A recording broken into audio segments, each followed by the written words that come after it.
Witajcie, witajcie. W tym odcinku porozmawiamy sobie o tym, czy przedmioty mają duszę, co zrobić z przedmiotami po zmarłych i czy bezpieczne jest kupowanie w lumpeksach, tudzież w sklepach z odzieżą używaną. Więc jeżeli interesują Cię te tematy, zostań ze mną do końca. Ja nazywam się Monika Burzyńska, jestem psychologiem tantrycznym, psychotronikiem, a to jest Bajzel Challenge, czyli jak posprzątać duszę o niewidzialnych, emocjonalnych blokadach, które sprawiają, że mimo tego, że chcemy, to nie sprzątamy, albo w jaki sposób niewidzialny, znowu, nasz dom i nasze otoczenie wpływa na to, kim jesteśmy i jak wygląda nasze życie. Więc tym się tutaj zajmujemy w Bajzel Challenge. Co z tą duszą? Czy przedmioty mają duszę? Albo mówiąc językiem psychotronicznym, czy mają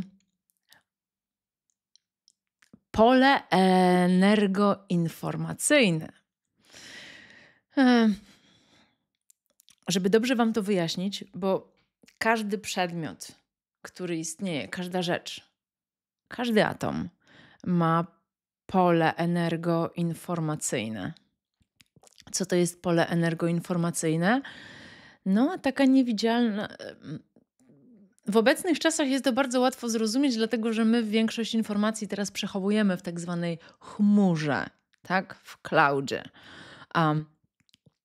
Więc pole energoinformacyjne jest przechowywaniem informacji w chmurze. Ty masz taką chmurę, ja mam taką chmurę i to tak trochę wystaje z naszego ciała fizycznego.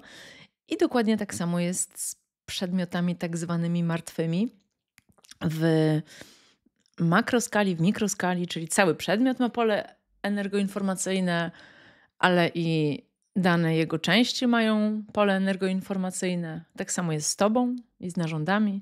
Dobra, ja już tutaj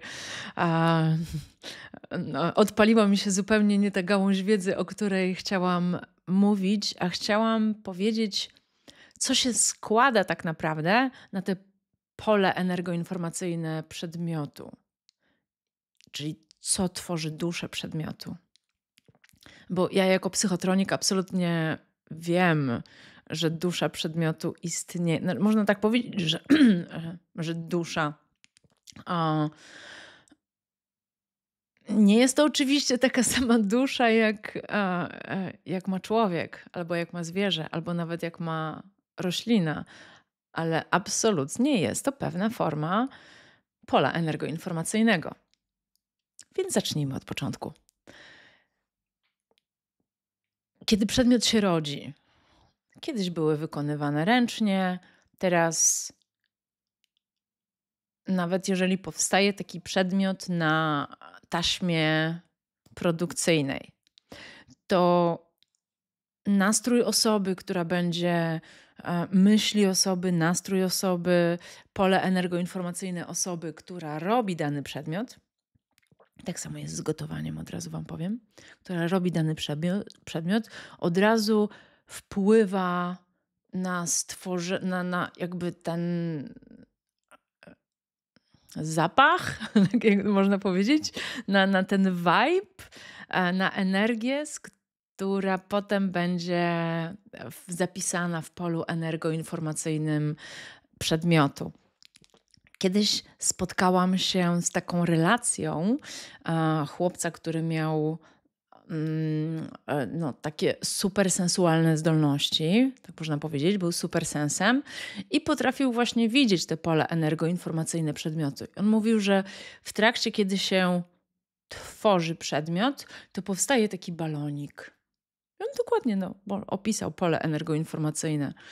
Balonik, w którym jest nastrój, przekonania, emocje osoby, która tworzyła. Ale taki przedmiot potem idzie do sklepu, przechodzi z rąk do rąk.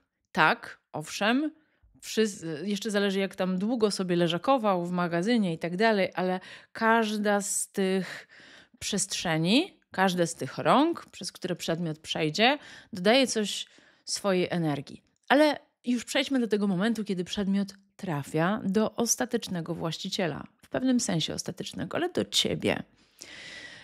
I jest to przedmiot, którego ty bardzo dużo używasz. W moim przypadku będzie to pióro.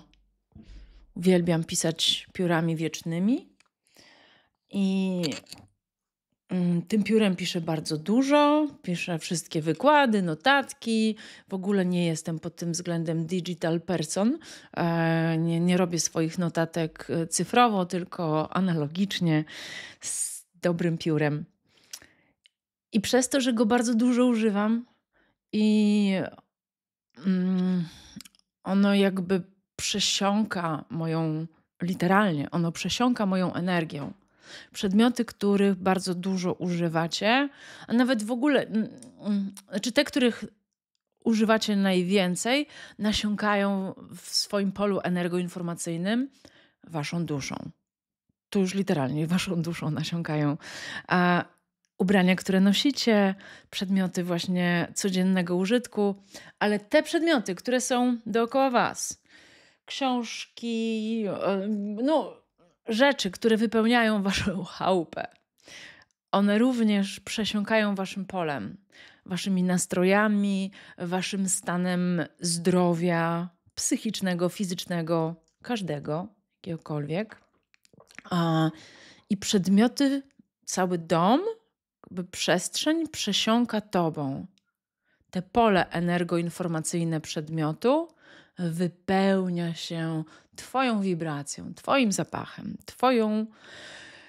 literalnie. To nie jest przenośnia ani metafora. To wiem z wielu źródeł, od wielu moich nauczycieli wedyjskich, że kawałki twojej duszy wsiąkają w przedmioty, których używasz, w ubrania, których używasz. No dobra. To nie znaczy, że przedmiot żyje. Dobra, tutaj już by się pojawił w mojej głowie kolejny off-topic, bo powiem wam, że tak, są przedmioty, które żyją. Tak, przedmioty martwe, które żyją. Może nie jest to moje pióro, chociaż może już. To może kiedy indziej opowiem. Są takie przedmioty, które bardziej żyją niż inne. Tak. Które mają bardziej duszę niż inne. Albo dobra, powiem to teraz. Kiedyś muszę opowiedzieć historię, żeby dobrze żeby obraz wam pozwolił zrozumieć, jakiego to rodzaju przedmioty, które mają tak duszę bardziej niż inne. Kiedyś miałam przyjemność i zaszczyt w gronie swoich studentów mieć prawdziwego ninja. I ten ninja opowiadał mi historię 100-letniej katany, takiego miecza japońskiego. I mówił, że miecze są bardzo szczególne, w nich jest szczególny duch. I tłumaczył mi, że tak się dzieje, dlatego że w metalu jest szczególny przepływ elektronów. I on mi opowiadał o żywej katanie, która zachowywała się w szczególny sposób na treningu. Ja osobiście dotarłam do takich informacji o jawajskich nożach, które same potrafią skakać w szufladzie, kiedy właściciel tego noża jest zagrożony, to nóż skacze. W starych bajkach, może nie zawsze, ale często pojawiał się motyw srebrnej łyżeczki, srebrnego czegoś, że główny bohater udawał się w podróż i zostawiał jakąś srebrną rzecz po sobie. I jeżeli był w niebezpieczeństwie, to ta srebrna rzecz czerniała. No więc mam wrażenie, że wszystkie metalowe rzeczy, te, z których właśnie jest przepływ elektronów, noże, miecze, samochody, to one tak bardziej mają ducha. Ale nie tylko te. Biżuteria, którą nosisz cały czas, jest w twoim polu, również ma tego ducha bardziej. Chociaż teraz jak sobie tak myślę, to elektronika też. Na elektronikę absolutnie działa retrogradacja Merkurego. Chyba wszystko się wydarzyło możliwe, żebym tylko nie nagrała. Więc chyba w elektronice również jest Deus ex machina. Ale w samochodach na pewno i w metalowych przedmiotach, ale tych takich, które nie w tych nożach do smarowania masłem, tak?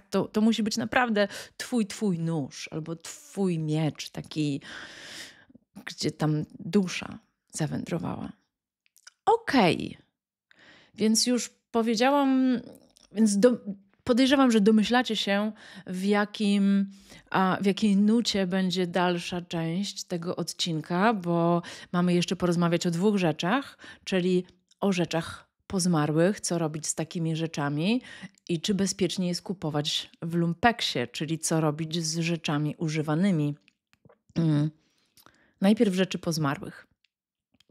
I serio, to i od Sadhguru, i od w zasadzie wszystkich moich nauczycieli duchowych i wedyjskich, od których się uczyłam, to ta informacja była, że dusza człowieka, elementy duszy, jakby pole energoinformacyjne człowieka, tylko te żywe,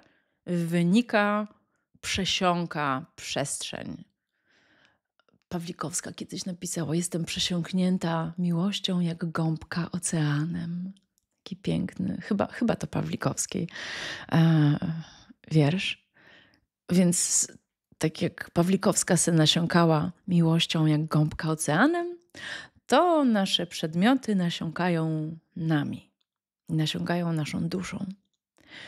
I jeżeli osoba zmarła, odeszło jej się na drugą stronę Styksu, to część jej duszy, tak, mimo że można dokonać kremacji, można pochować taką osobę, a zwłaszcza jeżeli w tych przedmiotach była emocja, a jeżeli często lubiła ta osoba te przedmioty i zwłaszcza, to Sadhguru na to zwrócił uwagę, zwłaszcza jeżeli to jest kumulacja tych przedmiotów. Kumulacja przedmiotów danej osoby to absolutnie jakby część, duch tej osoby jest w tych przedmiotach. Dalej on jest bardzo mocno. I teraz co zrobić z takimi przedmiotami? No bo widzicie, w zależności od tego, jaka to była osoba. Jeżeli to była osoba super, naprawdę to był dobry człowiek o bardzo wysokich wartościach, o bardzo wysokiej wibracji, człowiek pełen miłości, pełen mądrości, z dobrym sercem, człowiek dobra, człowiek światła. Zostawcie takie rzeczy. Oczywiście nie mówię o przedmiotach takich bardzo osobistych, typu gacie, tak? To nie, to trzeba zutylizować, spalić najlepiej, ale zwłaszcza jeżeli ta osoba odeszła na jakąś chorobę, to wtedy bardzo osobiste rzeczy trzeba zutylizować. Ale jeżeli to była dobra osoba, zostawiła po sobie pióro, zostawiła po sobie książki, jakieś takie rzeczy nie typu bielizna, to jak najbardziej warto. Jeżeli te rzeczy są przechowywane w jednym miejscu, to następuje właśnie taka kumulacja duszy tej osoby w jednym miejscu. Ale można te rzeczy rozdać po wnuczkach, po dzieciach i wtedy każdy ma taką dobrą rzecz, taki dobry amulet z dobrą energią od takiego dziadunia albo babuni. To jest po prostu ekstra rzecz. Natomiast jeżeli taka osoba była coś nie tak psychicznie, że dokuczała innym, że nie była źródłem radości i miłości na tym padole, można tak powiedzieć, tylko była zaplątana w swoje własne karmiczne kłopoty i problemy, no to wtedy rzeczy po takiej osobie również nią trącą. I absolutnie problemy tej osoby wtedy, kiedy trzymasz, kumulujesz rzeczy po takim zmarłym u siebie, no to tak jak rzeczy stały się twoją własnością, takie problemy przechodzą na ciebie. I tu płynnie idziemy do lumpów, czyli tak zwanych second handów.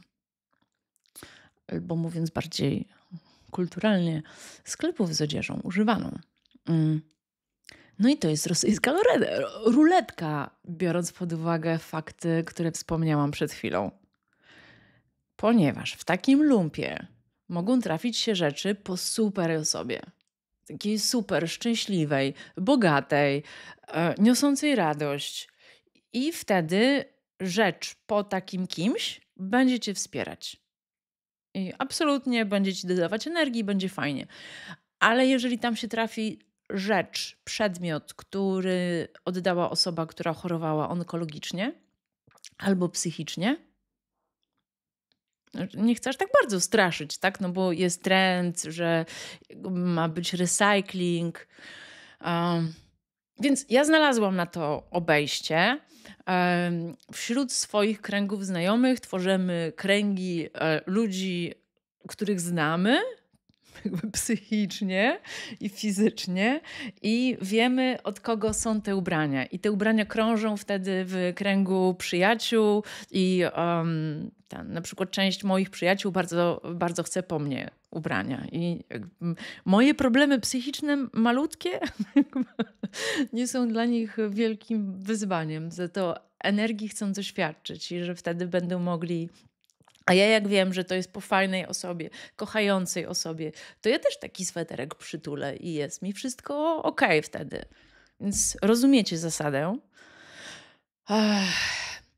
Do tego pola energoinformacyjnego przedmiotu, czyli mamy już, jak się przedmiot tworzył, z jaką intencją był tworzony, jak był noszony, tak jak był używany, ale teraz jeszcze, jeżeli byśmy oddawali taki przedmiot, to tak, intencja, z którą się oddaje, intencja, z którą się daje przedmiot, również wpływa na pole energoinformacyjne przedmiotu i na przykład jeżeli przy procedurach antybajzlowych, tak? Jeżeli, bo zazwyczaj robi się takie 3 kubki. Czekajcie, gdzie to mam? Tak. Wyrzucić, oddać, zatrzymać. To są takie 3 kubeczki, które się robi z rzeczami, które generalnie wychodzą nam w procedurach antybajzlowych.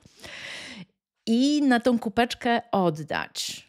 Oddać czy sprzedać, ale oddać. Czasami idą takie rzeczy, których ty już nie chcesz, ale nie chcesz absolutnie, żeby się zmarnowały, więc je wciskasz komuś. No to ta intencja wciskania twojego śmiecia komuś, to będzie śmieciem dla tej osoby. Ale na przykład, jeżeli ty z intencją wiesz, że ten przedmiot jest bardzo potrzebny tej osobie i ta osoba będzie przeszczęśliwa, jeżeli otrzyma od ciebie ten coś, to jest już zupełnie inna intencja, która się wpisuje w pole energoinformacyjne przedmiotu. Dobra, chyba starczy tego mędrkowania na temat niewidzialnej strony rzeczy. Więc tak, przedmioty mają, podsumowując, pole energoinformacyjne. Nie jest to taka dusza, jak u istot żywych, ale jest to coś, bąbelek z energią, która mimo wszystko determinuje w pewien sposób funkcjonowanie tego przedmiotu i odbieranie tego przedmiotu. Tak, są przedmioty, które mają bardziej trochę tą właściwość. Są tacy ludzie, mówiłam, że to są przedmioty metalowe i w skład tego wchodzi biżuteria. Są tacy ludzie, jasnowidze, którzy potrafią pójść do lombardu, bo tak to w lombardzie tylko używana biżuteria i wziąć taki przedmiot, albo w antykwariacie, wziąć taki przedmiot metalowy i mają flashbacki, takie jakby mają wizję scen z życia osoby, która posiadała ten przedmiot. Są słynne biżuterie, które mają na sobie klątwę, że jak... Dobra, już. Bo już mi się tutaj baśń snuje. W każdym razie tak. Więc są przedmioty, które mają tą duszę bardziej. Dobra, aczkolwiek od razu wam pokażę lifehacka. Dostaliście taki pierścionek. Dlatego nie wolno kupować w lombardzie ani... No w antykwariacie to nie wiem, w biżuterii się chyba nie kupuje, ale w lombardzie zazwyczaj trafiają nieszczęśliwe pierścionki. Tam rzadko trafia szczęśliwy pierścionek, ale dobra, macie pierścionek. Co zrobić, żeby przerwać pamięć takiego pierścionka, pamięć takiego elektronu? Więc bierzesz pierścień. Chodź tu, telefonik. Tu będzie widać. I po prostu stukasz. Czekajcie, muszę teraz ustawić znowu. Pięknie. Po prostu parę razy trzeba postukać o twardą powierzchnię, biżuterią i jakby przerywa się, resetuje się ten obieg elektronów. Oczywiście, jeżeli to była wcześniej rytualna jakaś broń albo coś bardzo, bardzo, bardzo mocno zaprogramowanego, to zwykłe stukanie nie pomoże. Czasem pomoże kąpiel w soli, czasem zakopanie w soli, czasem zakopanie w ziemi takiego przedmiotu, żeby mówimy o metalowych przedmiotach, tak? Nie o poduszkach, ani o piórach wiecznych, żeby zresetować pamięć takiego przedmiotu, ale do takich zwykłych pierścionków to taki resecik. To tak mi się przypomniało na koniec. Okej. Więc dusza przedmiotów jest, u niektórych nawet bardziej. Po zmarłych należy przedmioty rozdać albo zniszczyć w zależności od tego, czy to była fajna, czy niefajna osoba. Natomiast zakupy w second handach są biohazardem. Znaczy nie chodzi o biohazard w typu biologiczny, to chyba trochę też, tam są chyba sterylizowane te ubrania. Ale jeżeli masz takie super czucie, naprawdę super czucie, posługujesz się intuicją jak prawdziwy człowiek, to myślę, że wtedy polowanie w lumpie jest dla ciebie absolutnie bezpieczne, bo ty będziesz wybierać tylko te fajne rzeczy. Ale jeżeli nie znasz się na energii rzeczy, nie potrafisz czytać swoimi czuciami pól energoinformacyjnych przedmiotów, wtedy jest to ryzyk fizyk. Okej. Z wami była Monika Burzyńska. Piękne dzięki za twoją uwagę, że byliście do końca. Do zobaczenia w następnym odcinku.